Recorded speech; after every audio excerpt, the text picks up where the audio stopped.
दर्शक लोगन बहुत बहुत प्रणाम। आज आपन बाती में हम राउर मुलाकात एगो ऐसन संत व्यक्तित्व से कराल जा जे युवा अवस्था में ही संतत्व के प्राप्त कर ले रहा। आप हैं श्रीमान श्री हरि गोपाल दास जी। श्रीमान जी, आपको बहुत बहुत स्वागत बा। सबसे पहले तो हम आपसे यही जानना चाहेंगे कि आपने उच्च शिक्षा प्राप्त की, तकनीकी शिक्षा प्राप्त की और फिर आप संत बनने का आपने निर्णय लिया। आपने धर्म प्रचार के लिए और विशेषकर गीता के प्रचार के लिए आपने अपने जीवन को लगाने का निर्णय लिया। तो कुछ बताएं हमें, हमारे दर्शकों को, अपने आरंभिक जीवन के विषय में और अपने संत परंपरा में शामिल होने की पूरी प्रक्रिया के विषय में। ओम अज्ञानतिमिरन्धस्य ज्ञानञ्जनशलाकया चक्षुरुन्मिलितं येन तस्मै श्रीगुरुवे नमः। I offer my respectful obeisances to the lotus feet of my spiritual master who has brought me out from the darkness of ignorance through the torchlight of knowledge. हरे कृष्ण। तो भगवत गीता के अंदर भगवान श्री कृष्ण दूसरे अध्याय में एक श्लोक बोलते हैं, वासांश जीर्णानि यथा विहाय नवानि गृह्णाति नरोपराणि तथा शरीराणि विहाय जीर्णा अन्यानि संयाति नवानि देहि।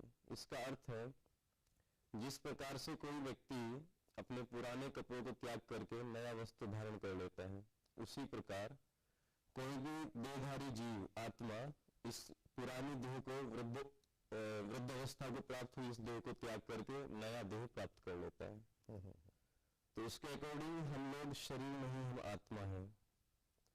और शरीर का एक अपना मूल है, आत्मा का अपना मूल है। जो हमारी भौतिक सभ्यता है उसके अनुसार हम जो भी कुछ कर रहे हैं वो सिर्फ अपने शरीर के लिए कर रहे हैं, जिससे आत्मा संतुष्ट होने वाली नहीं है। तो मेरा प्रारंभिक जीवन, मैं पश्चिम उत्तर प्रदेश के सहारनपुर जिले के एक छोटे से गांव में किसान के बेटे के रूप में जन्म हुआ। वहां से मैं अपनी पढ़ाई लिखाई किया, 10th और 12th में टॉपर रहा। उसके बाद मैं राजस्थान कोटा कोचिंग किया। फिर I got selected in IIT JEE with a very good rank। उसके बाद मैं HBTI कानपुर से कंप्यूटर साइंस इंजीनियरिंग में बीटेक की डिग्री प्राप्त किया 2016 में। उसके उपरांत में 3 वर्षों तक अध्यापन किया मैं फिजिक्स और मैथमेटिक्स का लेक्चरर था। IIT JEE की प्रिपरेशन कराता था और 1 वर्ष तक मैं इंटर कॉलेज में वाइस प्रिंसिपल की पोस्ट पर भी रहा। उसके बाद जब मैं बीटेक कर रहा था तभी मुझको लगा कि संतुष्टि नहीं है इस मार्ग पर। जी जी। तो मैं वेट करता रहा कि कब अच्छा उपयुक्त समय आए और कब मैं छोड़ करके पूरा इस भगवत गीता के प्रचार प्रसार में लग जाऊं और अपने जीवन में भी उसको अप्लाई करूं।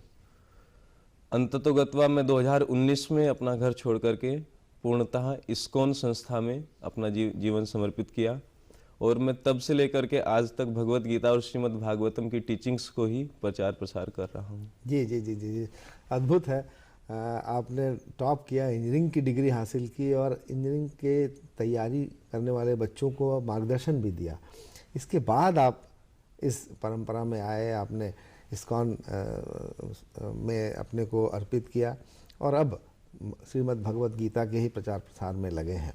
फिर गीता की जो महत्ता है उसके विषय में हम आपसे चर्चा करना चाहेंगे, लेकिन उससे पहले हम ये जानने का प्रयास करेंगे आपसे कि वो क्या आदर्श है, वो क्या जीवन मूल्य है जिसके लिए हम भारतीय लोग आरंभ से ही, जब से हमारी सभ्यता साकार रूप लेना आरंभ की, तब से हम उन मूल्यों को सबसे ज़्यादा महत्व देते हैं। तो वो क्या मूल्य हैं जिनके लिए आज हम सभी को अपने आप को उस मूल्यों के लिए जीना चाहिए, उन मूल्यों का अनुसरण करना चाहिए, उसके विषय में कुछ बताइए। देखिए, प्रत्येक राष्ट्र किसी न किसी वस्तु के लिए प्रसिद्ध होता है इस संसार में। जी। जैसे जर्मनी है वो अपनी मशीन्स के लिए बहुत प्रसिद्ध है, जापान है वो अपनी टेक्नोलॉजी के लिए प्रसिद्ध है। उसी प्रकार से इंडिया स्पिरिचुअलिटी, आध्यात्मिकता के लिए प्रसिद्ध है। जी जी जी जी। तो हमको आध्यात्मिकता पर ही बल देना चाहिए, उन्हीं मूल्यों को ग्रहण करना चाहिए। और श्रीमद् भागवतम में भी एक श्लोक आता है, यस्यास्ति भक्तिर भगवती अकिंचना सर्वेर गुणेस्तत्र समासते सुरा हराव अभक्तस्य कुतो महद्गुणा मनोरथेना सती धावतो बही।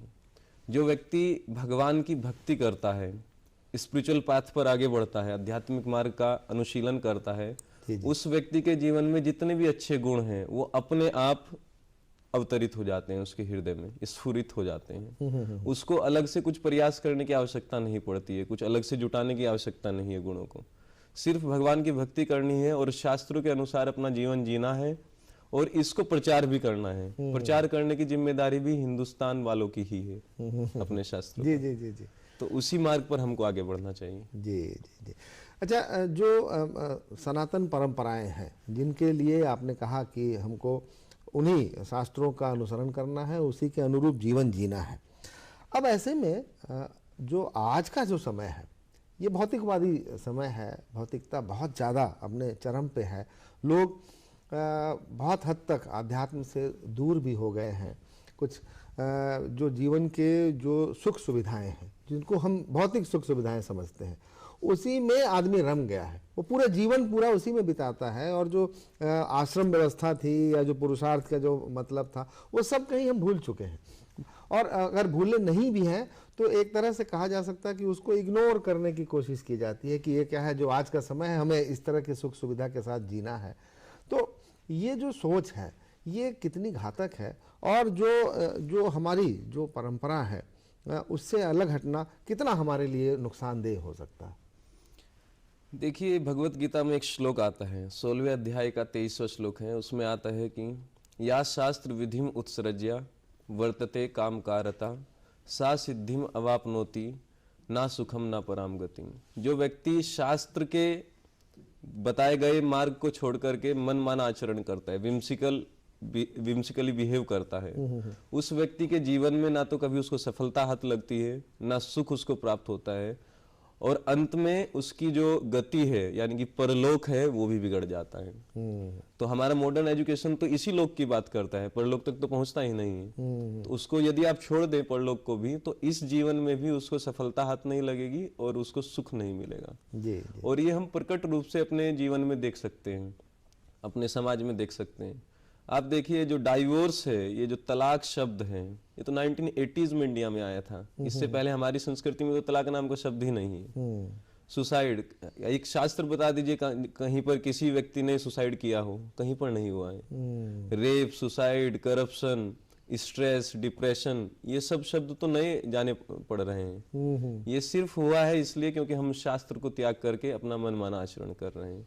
जी जी। तो यही होगा, जब तक हम उन शास्त्रों के मार्ग पर नहीं बढ़ेंगे तब तक ये ऐसा ही चलता रहेगा। जी जी जी जी जी। बहुत बिल्कुल ऐसी बातें आपने बताई। ये जो कमियां आज के समाज की, जो असंतोष है, जो डिप्रेशन की बात आपने कहा, तलाक की बात आपने कही, भ्रष्टाचार की बात कही आपने, ये सब नवीन जीवन शैली के ही एक तरह से कह सकते हैं कि उपोत्पाद हैं। ये इन शास्त्रों में विशेषकर श्रीमद् भगवत गीता की बात करें, ये कितना आपको समसामयिक लगता है, कितना उपयुक्त लगता है और कितना प्रासंगिक है आज के समय में?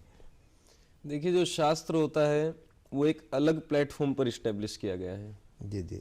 वो एब्सोल्यूट ट्रुथ के बारे में बात करता है। It doesn't depends upon time, place and circumstances. देश काल पात्र के हिसाब से इसमें बदलाव नहीं आता है। जितना 5000 वर्ष पूर्व ये उपयोगी था उतना ही आज है, इतना ही 10,000 वर्ष पूर्व रहेगा। जैसे हम उदाहरण ले सकते हैं, हमारा जो मॉडर्न साइंस है उसमें एटॉमिक थ्योरी पढ़ाई जाती है। मैं भी पढ़ाया करता था फिजिक्स में। जी जी। तो उसमें सबसे पहले पढ़ाया जाता है डाल्टन्स एटॉमिक थ्योरी, फिर उसके फेल्योर पढ़ाए जाते हैं कि ये किस प्रकार से ये उपयोगी नहीं है। उसके बाद में उसी स्टूडेंट को पढ़ाया जाता है Rutherford's model of atomic theory. जी। फिर उसी के तुरंत बाद पढ़ाया जाता है कि इसके फेल्योर क्या है। फिर उसके बाद पढ़ाया जाता है कि बोर्स एटॉमिक थ्योरी। जी। फिर उसके फेल्योर बताए जाते हैं। फिर बताया जाता है कि श्रोडिंजर्स एटॉमिक थ्योरी, उसके फेल्योर बताए जाते हैं। उसके बाद है मोलिकुलर ऑर्बिटल थ्योरी। कितना ही फेल्योर्स हम पढ़ रहे हैं, गलत चीज हम प्रूव कर रहे हैं, उसी को फिर गलत ठहरा देते हैं, फिर नया अपग्रेडेशन आता है। ये है मॉडर्न साइंस। ये है बॉटम टू अप अप्रोच। जी जी जी। शास्त्र का अप्रोच होता है टॉप टू डाउन अप्रोच। एक परफेक्ट एब्सोल्यूट चीज बताया जाता है, वो 5000 साल पहले भी उतना ही उपयोगी था, आज भी उतना ही है। एक थ्योरी आती है हमारी साइंस में, पढ़ाई जाती थी पहले, अभी तो डिस्कार्ड कर दी गई है 2015 में। जी। ये था डार्विन्स थ्योरी ऑफ इवोल्यूशन, जी। कि हमारे पूर्वज बंदर थे, लेकिन ऐसा तो कभी हुआ नहीं। हमारा जो पद्म पुराण है वो बताता है जलजा नवलक्षाणी स्थावर लक्ष विंशति कर्मयोर रुद्र संख्याया पक्षी नाम 10 लक्षणम चतुर्लक्षाणी पशवाहा त्रिंशल लक्षाणी पशवाहा चतुर्लक्षाणी मानवाहा, कि 9 लाख प्रकार के जलचर हैं, जलजा नवलक्षाणी स्थावर लक्ष विंशति 20 लाख प्रकार के स्थावर हैं, ट्रीज हैं, कर्मयोर रुद्र संख्याया 11 लाख प्रकार के रेप्टाइल्स हैं, पक्षी नाम 10 लक्षणम और नवचर हैं 10 लाख प्रकार के। वो बताते हैं कि ये वैरायटी स्टार्टिंग से ही है, लेकिन हम ये अब जान पाए 1974 में जगदीश चंद्र बोस नाम के साइंटिस्ट पता लगाए कि जो है प्लांट्स में भी लाइफ होती है जी। उसके पहले तो मानते ही नहीं थे, लेकिन हमारे शास्त्रों में 5000 साल पहले लिखा हुआ है कि सब में साइमल्टेनियसली लाइफ एग्जिस्ट करती है, कोई इवोल्यूशन नहीं हुआ है। जी जी तो जितने तब प्रासंगिक थे उतने ही आज हैं। जी। ऐसा ही हम पढ़ते हैं एम्ब्रियोलॉजी में, आज भी मेडिकल साइंस बताती है कि चौथी रात के और छठी रात के बीच में जो जाइगोट होता है वो ब्लेस्टुला में कन्वर्ट होता है। और वेद व्यास आज से 5000 साल पहले इसी बात को लिख दिए थे कि पंचम रात्रे बुद्बुदम, जो गर्भ में शिशु होता है वो 5वीं रात्रि में बबल का रूप लेता है, बुलबुले के रूप में आता है। तो देखिए कितना एक्यूरेट है। मेडिकल साइंस तो आज भी चौथी और छठी रात का डोमेन दे रही है। और व्यास देव आज से 5000 साल पहले एक गुफा में बैठ करके लिख रहे थे, कोई टेक्नोलॉजी नहीं थी, और वहां पर बता रहे हैं 5वीं रात को एग्जैक्टली जो है बबल फॉर्म में आता है बच्चा। तो कितना एक्यूरेट वहां पर डिस्क्रिप्शन दिया गया है। जी जी जी। ऐसी अर्थ का डायमीटर क्या है, हमारे सूर्य सिद्धांत में, भगवत गीता में भी उसका हिंट मिलता है। उसमें लिखा है कि 14,772 किलोमीटर का डायमीटर है अर्थ का। मॉडर्न साइंस आई है 14,742 किलोमीटर पर, तो बिल्कुल उसके जस्ट लगभग बराबर है। बिल्कुल। तो ये जो बातें हैं ये ऐसा प्रतीत कराती हैं कि अगर हम अपनी जो शास्त्रीय जो ग्रंथ हैं, जो महाग्रंथ हैं, जिनको कि हम अगर केवल उनका अध्ययन कर लें तो बहुत सारी ऐसी चीज़ें हमें मिल जाएंगी जो कि आज के आधुनिक समाज जो है, आधुनिक विज्ञान जो है, जिनको नए सिरे से खोजने का प्रयास कर रहा है, उसकी जड़ें वहाँ मिल जाएंगी, ऐसा प्रतीत होता है। अब महाराज जी ये बताएं कि ये जो स्थितियाँ हैं आज जो लोग आधुनिक शिक्षा के प्रति, आधुनिक जो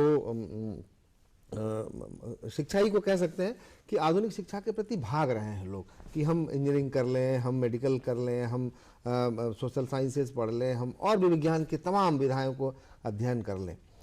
कहीं ऐसा लगता है कि अगर हम थोड़ा सा इसमें अगर हमारी जो शास्त्रीय जो ग्रंथ हैं अगर उनको भी शामिल कर लें और उनके शोध के जो तत्व रहे हैं उनको भी अगर हम शामिल कर लें तो शायद हमारे ये भौतिकता और साथ साथ हमारा अध्यात्म दोनों कहीं समान रूप से चल सकेंगे। आप क्या कहेंगे इस विषय में? देखिए, मैंने पहले भी बताया था बॉडी और सोल दो चीजें हैं, शरीर और आत्मा जी। उसी प्रकार से जब किसी व्यक्ति को ड्राइविंग करना है तो दो चीजें देखी जाएंगी, एक तो स्पीड अच्छी होनी चाहिए, दूसरा डायरेक्शन भी अच्छा होना चाहिए। बिल्कुल। तो हमारा जो मॉडर्न एजुकेशन है वो स्पीड तो अच्छा दे देता है, लेकिन फिर भी युवा दिग्भ्रमित है, डायरेक्शन नहीं है। जी जी जी। फुटबॉल मैच हो रहा है, बहुत अच्छे से प्लेयर्स जो है प्ले कर रहे हैं, लेकिन गोल पोस्ट नहीं है। ऐसा हमारा जीवन हो गया जी, without direction, with a very high speed. जी। तो मॉडर्न एजुकेशन के साथ जब हम स्पिरिचुअल वैल्यूज को ऐड करेंगे, स्क्रिप्चुरल स्टडीज को ऐड करेंगे, तो हमारे जीवन में टेक्नोलॉजी हम सीख जाएंगे जी, रिसोर्सेज हम जो जुटा लेंगे, जी जी साथ के साथ ये भी जान जाएंगे इसका उपयोग कैसे करना है। जी जी जी। ये मॉडर्न साइंस नहीं बताता है कि इसका उपयोग कहाँ करना है। हाँ हाँ हाँ, बिल्कुल बिल्कुल। अच्छा, आज जो तमाम को प्रथाएं दिखाई पड़ रही हैं समाज में, बहुत सारी हैं जिनकी आप चर्चा भी कर रहे हैं, इनको अगर समाप्त करना हो तो कौन सा मार्ग जो हमारे शास्त्रीयता से भी जुड़ा हुआ हो, कौन सा ऐसा मार्ग अपनाया जाए कि ये जो समस्याएं हैं इनका निराकरण भी हो सके और हमारा जीवन भी सुखमय हो सके? क्या करना चाहिए व्यक्ति को? देखिए, भगवान ने एक बहुत अच्छा सिस्टम बनाया है, उसको बोलते हैं वर्णाश्रम सिस्टम। जी जी। लेकिन उसका डिस्टोर्टेड रिफ्लेक्शन हमारे समाज में पाया जाता है, जिसको बोलते हैं जाति प्रथा। जी जी। तो इसको समझने की आवश्यकता है। जाति प्रथा नहीं है, ये वर्णाश्रम सिस्टम था। भगवान बोलते हैं भगवत गीता के 4थे अध्याय के 13वें श्लोक में, चातुर्वर्ण्यम मया सृष्टम गुण कर्म विभागसा। गुण और कर्म के हिसाब से भगवान ने 4 वर्ण और 4 आश्रम बनाए थे सोसाइटी में जी। हमारे स्वभाव के अनुसार। जैसे हर जगह ये मिलता है, लोग इसका विरोध करते हैं, जाति प्रथा का नाम दिए हैं इसको, लेकिन ये वर्णाश्रम सिस्टम था और ये जन्म के हिसाब से ना होकर के गुण और कर्म के हिसाब से होता था। इसमें जो इंटेलेक्चुअल क्लास है उसको ब्राह्मण कहा जाता था, जो एडमिनिस्ट्रेटिव क्लास है उसको क्षत्रिय कहा जाता था, और जो एग्रीकल्चर, व्यापार और गौरक्षा करते थे उनको वैश्य कहा जाता था, और जो एग्जीक्यूटिव क्लास था जो इन सब की हेल्प करता था, इन तीनों वर्णों की, उसको शूद्र कहा जाता था। जी जी। लेकिन इसका डिस्टोर्टेड वर्जन बहुत गंदा है हमारी सोसाइटी में। शूद्र को बहुत अछूत माना जाता है, ऐसा नहीं है। देखिए, जो अपना जीवन व्यापन कर रहा है सैलरी लेकर के, उसको एग्जीक्यूटिव क्लास कहा जाता है, उसी को शूद्र कहा जाता था। तो आज बड़े बड़े सॉफ्टवेयर इंजीनियर हैं, वो एक तरीके से शूद्र ही हैं। उसमें कुछ वो ऐसा नीचा ऊपर नहीं है, वो अलग अलग क्लास है किस तरीके से कार्य करना है। जी जी। फिर उसके ऊपर जो अपना जीवन यापन करता था प्रॉफिट लेकर के बिजनेस से, उसको वैश्य कहा जाता था। फिर उसके ऊपर की क्लास है एडमिनिस्ट्रेटिव क्लास, वो टैक्सेस लेकर के अपना जीवन यापन करते थे और प्रजा की सेवा करते थे, ये थे क्षत्रिय।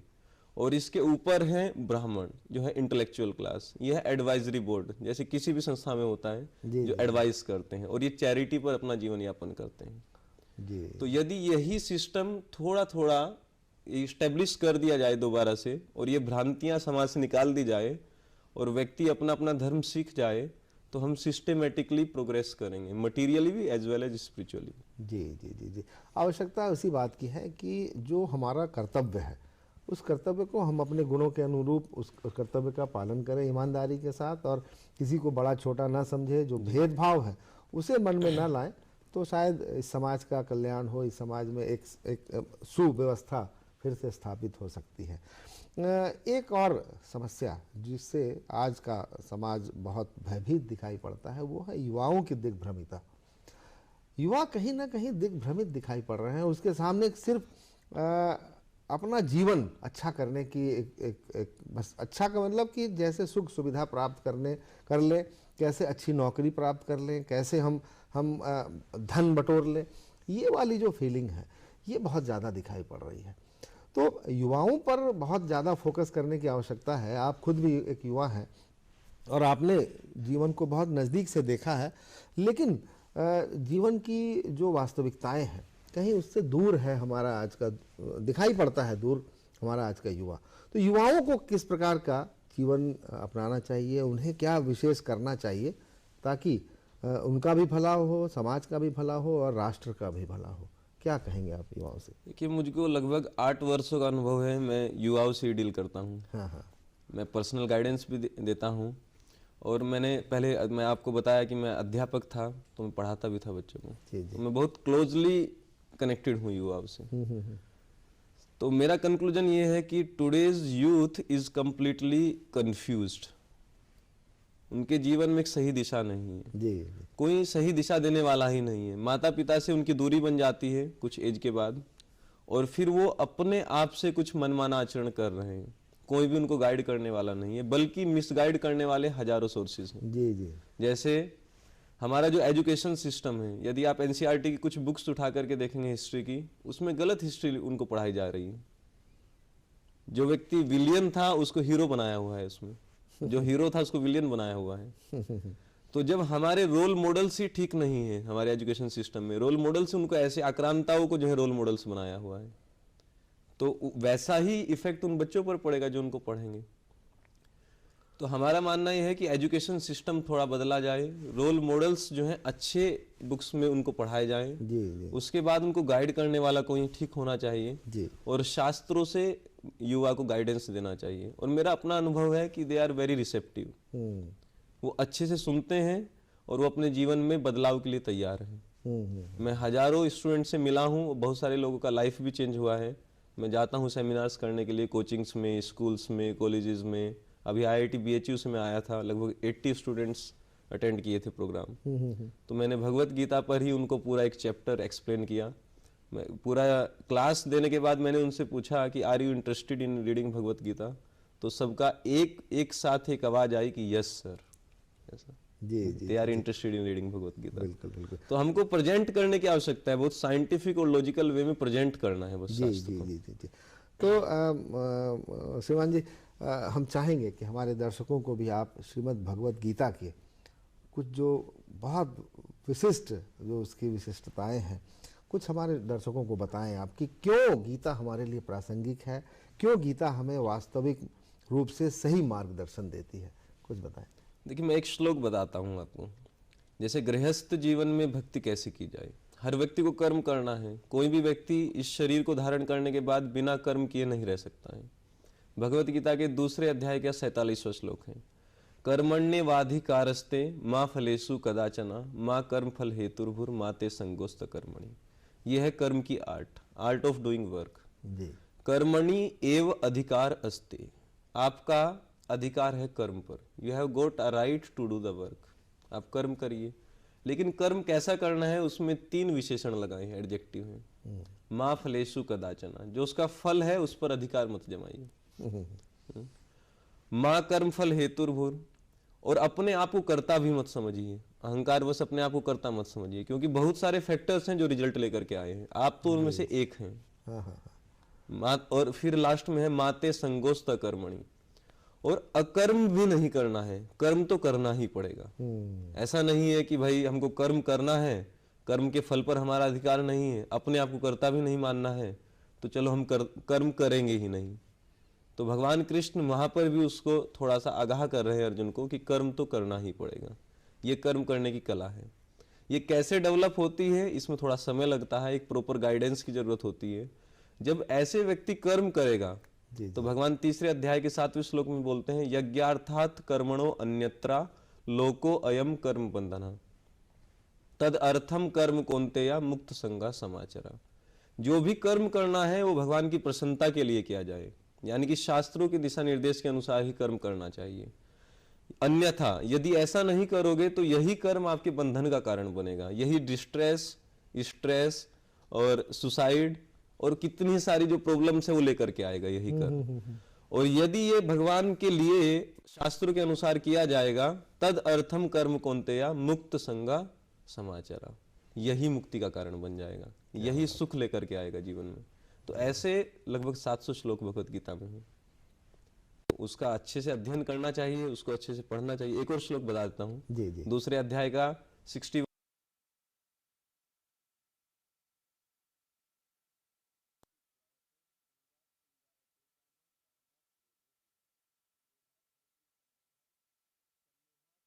स्मृति विभ्रमा स्मृति भ्रंशात बुद्धिनाशो बुद्धिनाशात प्रणश्यति। कैसे किसी व्यक्ति का पतन होता है। ध्यायतो, सबसे पहले वो कंटेम्पलेट करता है किसी भी गलत चीज पर।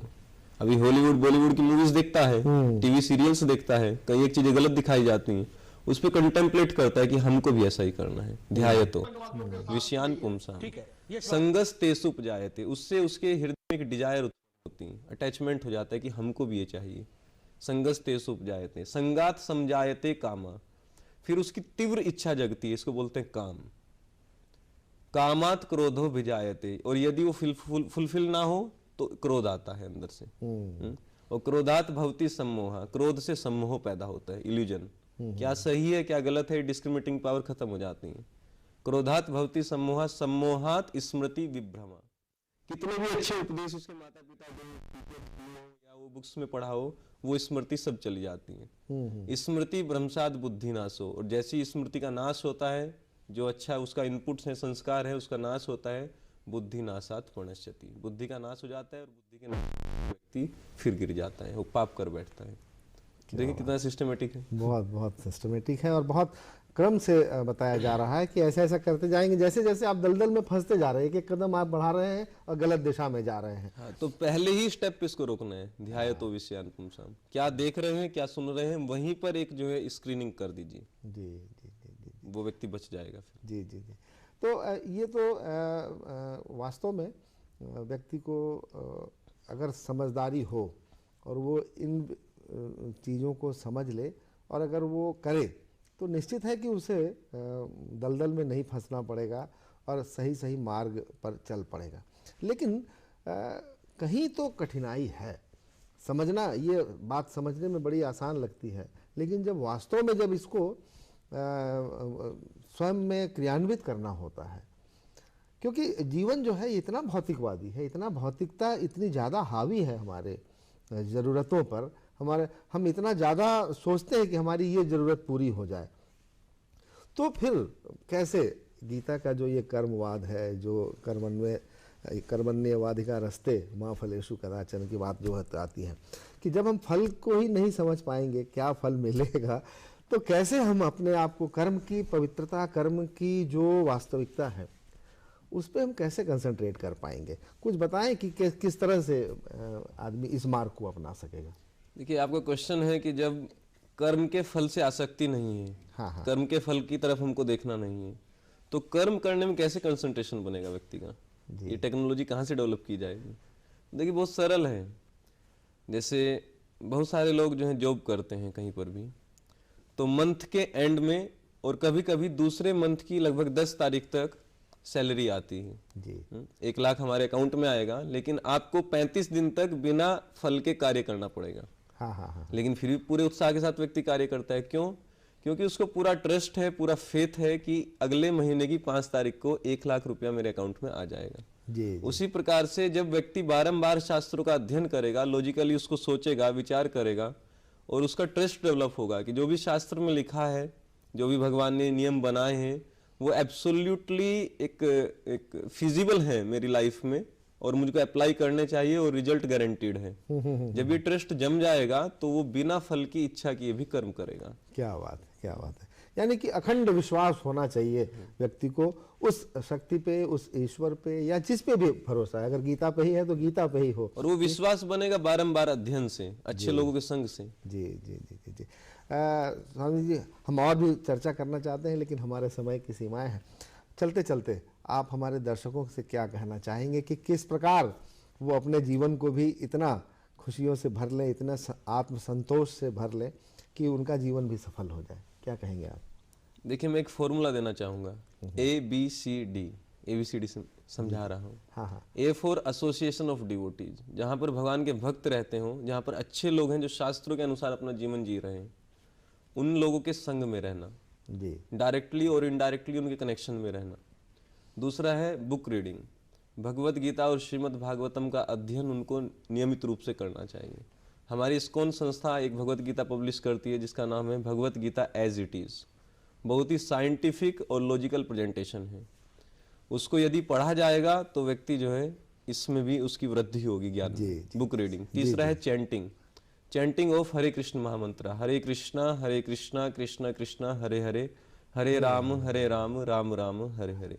इसके ट्रांसेंडेंटल वाइब्स जो हैं उसके अंदर का जो सिस्टम है, जो सॉफ्टवेयर है, उसको अपग्रेड कर देगा किसी भी व्यक्ति को। जी जी ना ये एंटीवायरस का काम करता है, वायरस से उसको बचा लेगा। जी जी। और D for diet, pure vegetarian diet ही हमको लेनी चाहिए, सतोगुणी, जी जी, जिससे कि हमारी जो मन की कोशिकाएं हैं माइंड की, वो बिल्कुल जो है अच्छे से फंक्शनिंग करें। तो ABCD, association of devotees, B for book reading, C for chanting of holy name and D for diet. क्या बात है, क्या बात है। बहुत अच्छा, बहुत संक्षिप्त रूप में आपने इतने अच्छे विश्लेषण दिए, गीता का महात्म्य बताया हमारे दर्शकों को। श्रीमान हरिगोपाल दास जी, आप हमारे स्टूडियो आए और हमारे दर्शकों को गीता से अवगत कराया, गीता की महत्ता के विषय में बताया। आपका बहुत बहुत धन्यवाद। हरे कृष्ण। तो दर्शक लोगन, आज के आपन बात यहीं ले। हम अगला हफ्ता फिर कोनो नौका व्यक्तित्व के साथ हाजिर होकर, तब तक खातिर हमें अनुमति दें। प्रणाम।